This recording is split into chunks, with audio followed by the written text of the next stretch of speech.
Bueno, bienvenido a este curso de metodología de la investigación. Comencemos con nuestra primera unidad referente a lo que serían los objetivos, metodología, planteamiento del problema y marco teórico en la investigación. Entonces, este sería un paso a paso para definir una investigación clara y alcanzable. Bueno, mira, pues en general en esta presentación vamos a explorar la importancia de establecer una metodología para dar inicio a tu investigación con objetivos claros y concisos.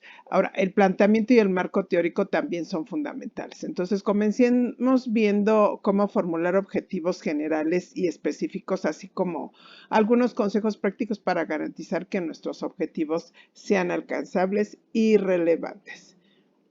Entonces, mira, un objetivo, pues, bien definido nos proporciona una dirección clara para nuestra investigación. Nos ayuda a enfocar nuestros esfuerzos y a medir nuestro progreso. Entonces, considera que el objetivo debe comenzar con un fin. Nos dice cuál es el logro, no cuál es la actividad que debemos hacer. Entonces, la actividad se coloca específicamente al final. Entonces, mira, el objetivo general es amplio y abarca toda la investigación, mientras que los objetivos específicos son más detallados y concretos. Ambos, pues, son esenciales para una investigación exitosa. Entonces, al seguir esta estructura, nuestros objetivos van a ser mucho más claros, concisos y fáciles de entender. O sea, esta parte de lo que es el SMART ya se ha visto anteriormente y bueno, pues te puedo decir que finalmente la estructura del objetivo viene con un verbo en infinitivo como determinar, analizar, comparar, tiene un objeto de estudio, que sería esta parte de la variable o concepto y el fenómeno, y que hay una actividad que claramente dice cómo se logrará el objetivo. Y bueno, y también pues esa justificación, que finalmente es el para qué. Entonces, en este ejemplo que te estoy proponiendo aquí, están las cuatro partes del verbo, las cuatro partes. El verbo en infinitivo, como puedes ver ahí, determinar también el objeto de estudio, que sería la variable concepto, la actividad y el para qué. Entonces, la explicación de cada parte es, mira, por ejemplo, determinar indica la acción que se va a llevar a cabo, ¿no? Que será identificar y cuantificar el impacto.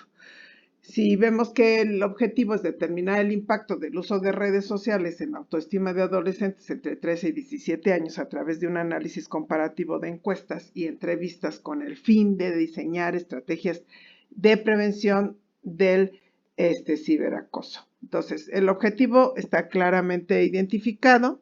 Vuelvo a insistir que es llevar a cabo esta parte de identificar y cuantificar el impacto.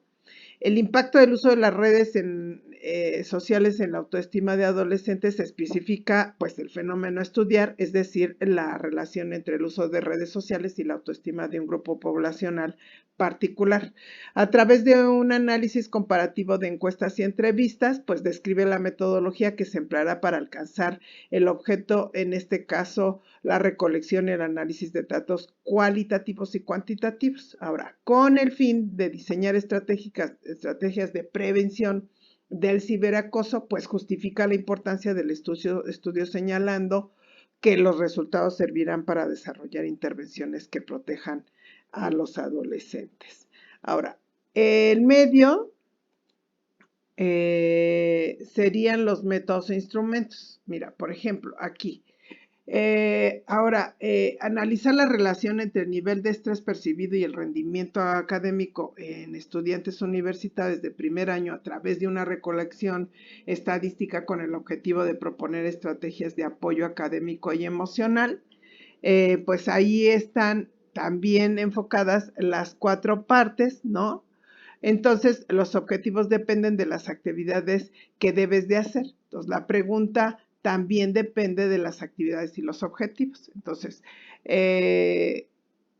busca aquí tú claramente identificar si están esas cuatro partes y a manera de ejercicio, pues puedes identificar cuál es el objetivo, el objeto de estudio, cuál es la actividad y para qué se realiza. Ahora, otro ejemplo, ¿no? Déjame, te subo aquí. Otro ejemplo es este, en donde para el final del trimestre los estudiantes serán capaces de resolver problemas matemáticos complejos sobre el cálculo diferencial, demostrando al menos en un 80% de precisión en los exámenes de evaluación utilizando métodos y técnicas aprendidos en clase. Observa que, bueno, pues aquí se está trabajando bajo la técnica del SMART, que es lo específico, lo medible, lo alcanzable, lo relevante y el tiempo específico en lo que se va a cubrir, ¿no? Entonces observa que en lo específico el objetivo es claro y preciso, ¿no? Se enfoca en resolver problemas matemáticos complejos relacionados con el cálculo diferencial. Es medible, o sea, se puede medir el logro del objetivo evaluando el porcentaje de precisión del 80% en los exámenes de evaluación. Es alcanzable porque el objetivo es realista y alcanzable dado que pues el contenido del curso y el tiempo disponible, en este caso un trimestre. Es relevante porque la capacidad de resolver los problemas complejos es relevante para el desarrollo de habilidades en cálculo diferencial, lo cual es fundamental para los estudiantes, ¿no? Y finalmente el 5, que es el tiempo, pues el objetivo pues tiene un límite de tiempo claro, que es el final del trimestre académico. Ahora, para la metodología, pues es necesario realizar encuestas para recabar datos, hacer también búsquedas bibliográficas y de artículos. La pregunta sería, ¿cuál es el plazo? Bueno, pues cuando llegaste al resultado, básicamente es eso. ¿Cuál es el plazo? Pues cuando ya se encuentran los resultados, ¿no? Entonces, ahora, los objetivos comienzan realmente con el logro, no con una actividad. Entonces, las actividades, recuerda que van en la metodología. Si tomamos el ejemplo de sobrevivir, vemos que las actividades para lograrlo, pues serían respirar, comer, dormir, ejercitarte y bueno, y otras tantas más, ¿no?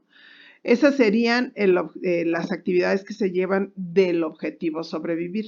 Entonces, pero, ¿qué es el planteamiento del problema? Bueno, es la primera sección de un trabajo de investigación y generalmente es la más corta. Entonces, se utiliza para representar la problemática que vas a investigar y desarrollar esas ideas de forma organizada y lógica. Entonces, para la estructura del planteamiento del problema está esta parte. Déjame le subo esta parte que, bueno, consta de tres partes en específico, que sería la observación y descripción de datos y hechos. En esta parte lo que se hace es exponer los hechos relacionados con el contexto de la investigación, así como la mayor cantidad de datos empíricos y teóricos que se relacionan con el tema que tú vas a estudiar.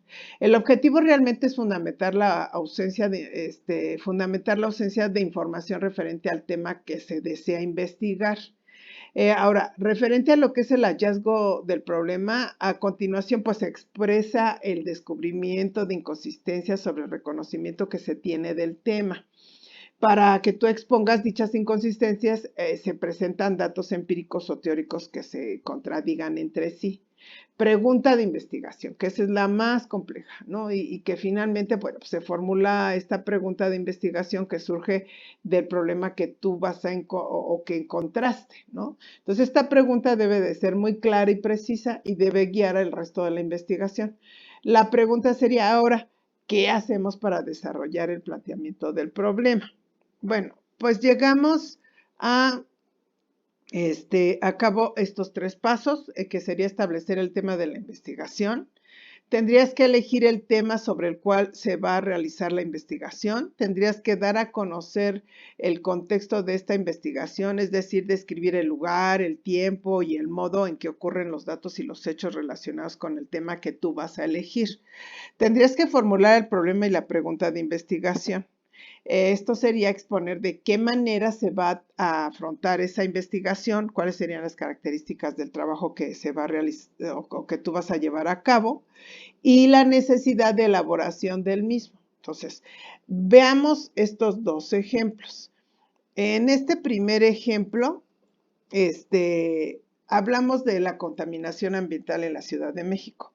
Entonces, En la observación y la descripción de datos y hechos estaría, por ejemplo, la mala calidad del aire de la Ciudad de México y que afecta al medio ambiente y a la salud de las personas. ¿Cuál sería el hallazgo del problema? Pues esto de las mediciones de la contaminación del aire que no se realizan en lugares representativos de la ciudad. Y la pregunta de investigación sería, ¿en qué lugar de la Ciudad de México deben ser ubicados los medidores de contaminación del aire para que sus resultados pongan en evidencia las condiciones reales de la calidad del aire de la ciudad? Pero fíjate bien que todo resulta de esta parte que se está proponiendo respecto a la contaminación ambiental en la Ciudad de México. Entonces, realmente tendrías que ponerte en un mapita mental cuáles serían esas líneas que tú sacarías respecto de la observación y la descripción, lo que sería el hallazgo propio del problema y cuál sería lo que te llevaría pues a la pregunta de investigación, ¿no? Entonces veamos, mira, este otro ejemplo. En este, bueno, pues es el coronavirus o el COVID del 19 en universidades. Entonces, ¿cuáles serían la observación y descripción de los datos y los hechos? Pues todas las infecciones respiratorias, incluyendo el COVID, que pues son un problema de salud pública global, ¿no? Entonces, ¿cuál sería ese hallazgo del problema? Pues no existe uniformidad en la manera en que las universidades, bueno, aquí yo le puse Buenos Aires, pero puede ser cualquier universidad, toman medidas para prevenir la propagación del COVID, ¿no? Y la última sería la pregunta de investigación. ¿Cómo educar a la comunidad académica de las universidades de la ciudad de Buenos Aires, ¿no? Para generar acciones preventivas y de alerta temprana que permitan controlar la propagación de infecciones respiratorias y virus? Entonces, date cuenta que se dan los tres elementos para poder generar ya tu propia investigación, ¿no? Entonces, solo recuerda, por favor, que el planteamiento del problema es una parte esencial del proyecto, ya que en esta se señala el origen, la evolución y las consecuencias del estudio. Entonces, la estructura deductiva para redactar el planteamiento va pues de lo general a lo particular y consta en un primer momento de una introducción. Entonces, esta introducción misma que se presenta con una breve descripción del tema de investigación y una serie de problemas de diferentes niveles, como el problema de nivel mundial, donde se describe el problema a nivel global, utilizando datos y estadísticas de organismos internacionales, el problema a nivel regional, que describiría pues, el problema en la región específica donde se realiza la investigación, el problema a nivel nacional, que describe el problema en el país donde se realiza la investigación, el problema a nivel estatal, pues que describiría el problema en el estado o provincia donde se realiza la investigación, y ya el problema a nivel local, donde se describe el problema, pues en la localidad específica donde se realiza la investigación, ¿no? Entonces, en cada uno de estos niveles se debe señalar las causas, la evolución y las consecuencias del problema. Entonces es importante utilizar fuentes confiables como con autores reconocidos, organismos internacionales y nacionales y también datos estadísticos. Entonces recuerda que en cada nivel se debe enunciar el origen o causa, la evolución y las consecuencias. Entonces, todos estos que son importantes. Entonces veamos cómo desarrollarlo. Bueno, pues en la introducción incluye aspectos generales del tema. Puedes iniciar con un párrafo de características. Otro párrafo, úsalo para incluir autores del tema. Incluye también citas textuales. Concluye con una cita parafraseada. En realidad tenemos una mala idea de lo que es una paráfrasis. Pareciera que es decir lo mismo pero con otras palabras y en realidad no. Es decir, tendrías que tomar la idea del autor y ampliarla o explicarla tú con mayor detalle. Esa es una paráfrasis, ¿no? Entonces, constantemente habría que estar enunciando el tema para seguir enfocados y no perdernos. Ahora, todo esto que tú estás viendo en negritas son lo importante. Entonces, la introducción, la problemática de 2 o 3 párrafos, el uso de estadísticas, los datos, ver o citar datos de autores reconocidos, utilizar obras recientes, por ejemplo, pues no mayores a 5 años, y cerrar con una pregunta general y la complementaria. Ahora bien, siempre ten presente, déjame, le muevo aquí. el tema y pues la pregunta de investigación. Entonces, el desarrollo de un marco teórico es un paso fundamental en cualquier investigación, ya que proporciona las bases conceptual que guiará pues todo tu estudio, ¿no? Entonces también proporciona una base para interpretar los resultados y situar incluso tu estudio dentro del contexto más amplio de la disciplina. Ahora, un marco teórico bien elaborado pues va a fortalecer significativamente la calidad y la credibilidad de tu investigación. Entonces vamos para eso pues a ver 6 pasos para esta, ¿no? Entonces, para elaborar el marco teórico, pues tendrías que hacer una revisión de la literatura. Con esto, pues quiero decir que hay que buscar y seleccionar fuentes relevantes. Hay que hacer una investigación de libros, de artículos académicos, de tesis, de informes y otros documentos que abordan el tema de estudio. Es importante elegir fuentes actualizadas y pertinentes. También es necesario organizar la información. Para ello, pues hay que clasificar y resumir la información encontrada. Identificar las teorías y los modelos y estudios previos que sean más relevantes para tu investigación. En el punto 2 se encuentra la clave de identificación de conceptos. Sería definir los términos y conceptos.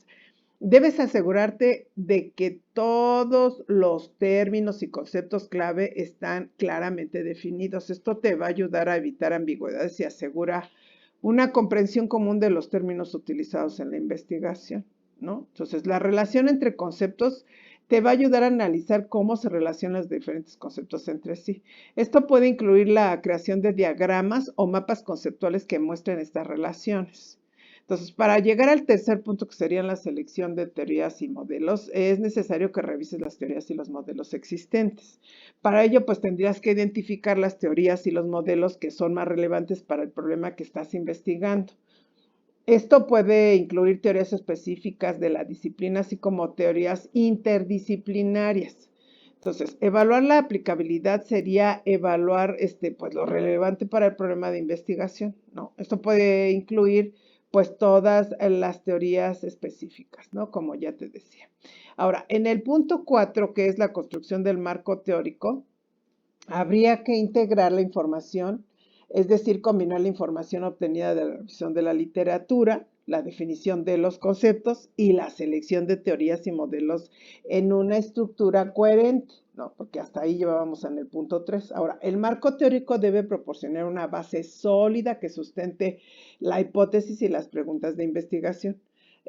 La parte de redacción del marco teórico, pues incluye, por supuesto, redactar el marco teórico de manera clara y lógica. Para ello habría que introducir o hacer una introducción que explicara la importancia del marco teórico, un desarrollo que presente las teorías y conceptos clave y una conclusión que resuma pues cómo el marco teórico apoya la investigación, ¿no? Y es así como llegamos pues al punto 5, que es la revisión y refinamiento o refinanciamiento. Es decir, habría que revisar el marco teórico, asegurarse de que el marco teórico es coherente y completo y bueno, pues verificar que esto te pueda ayudar a identificar qué áreas necesitan más desarrollo o clarificación. Ya en el punto 6, que sería la actualización continua, pues por supuesto pues hay que mantenerse actualizado, es decir, continuar revisando la literatura durante el curso de la investigación. Esto pues te va a asegurar que el marco teórico sigue siendo relevante y actualizado, ¿no? Incorporando cualquier desarrollo reciente en el campo de estudio, ¿no? Entonces, un marco teórico es como el cimiento de una casa, ¿no? Así como una casa necesita de una base sólida para mantenerse en pie, pues una investigación necesita un marco teórico para sostener sus ideas y argumentos. Ahora, el marco teórico está compuesto por las teorías, conceptos y estudios previos que ayudan a entender y explicar el tema que tú estás investigando. En consecuencia, nuestra investigación debe agregar valor a la literatura que ya existe hoy día. Entonces, mira, considera, por favor, identificar claramente el objeto de estudio que tú vas a trabajar y revisa literatura, porque esta pues finalmente nos va a dar el antecedente, ¿no? Entonces, de los elementos del marco teórico, Las acciones que están en negritas, tú que ves aquí en esta diapositiva, pues son opcionales, pero pues no estaría de más que las pudieras agregar. Es decir, las consideraciones generales pues son obligadas. Los antecedentes de la investigación, perdón, todos los que están en negritas son opcionales. Entonces, esto de los antecedentes pues no necesariamente se requieren, pero pues ya estarían incluso dentro de lo que son los antecedentes históricos y la reseña organizacional, ¿no? Entonces, las bases teóricas o fundamentos teóricos, también los sistemas de variables y la operacionalización de las variables. Y bueno, pues las bases legales y la definición de términos básicos, ¿no? Entonces, eh, considéralo, ¿no? Son importantes. Y bueno, ¿qué representa esto del marco teórico? Bueno, pues más que agrupar toda la información es la descripción, la aplicación y el análisis de un plano ya teórico del problema central que trata pues la investigación que tú estás llevando a cabo. Entonces, parte de los recursos que se utilizan o que vas a utilizar van a ser el tiempo, la computadora, por supuesto, y las bases de datos que pues tú requieres para fundamentar tu investigación, ¿no? Entonces, si bien el INEGI, la inteligencia artificial y algunas otras páginas como Elsevier te pueden ayudar, para finalizar, bueno, pues sí sería importante que consideraras estas otras que te estoy proponiendo, ¿no? Estas son fuentes de consulta virtual a nivel internacional. Por supuesto, todas estas están propuestas en la plataforma, si las quieres revisar de manera individual. También las con fuentes de consulta nacional, nuevamente, pues aparecen ya directamente en la plataforma. Y estas otras que son recomendaciones, pues adicionales, ¿no? Eh, como son las bibliotecas universitarias, nosotros contamos con una de ellas, las redes sociales académicas y finalmente las bases de datos específicas por disciplina, ¿no? Dependiendo, por supuesto, de el tipo de pues de investigación que tú vayas a hacer. Entonces, de alguna manera estas fuentes te proporcionan una amplia gama de información, tanto a nivel nacional como internacional, y son útiles para construir pues tu marco teórico que por supuesto sea sólido, ¿no? Ante cualquier tipo de tema que tú te hayas propuesto. Muy bien, pues ya con esta información pues comencemos a desarrollar.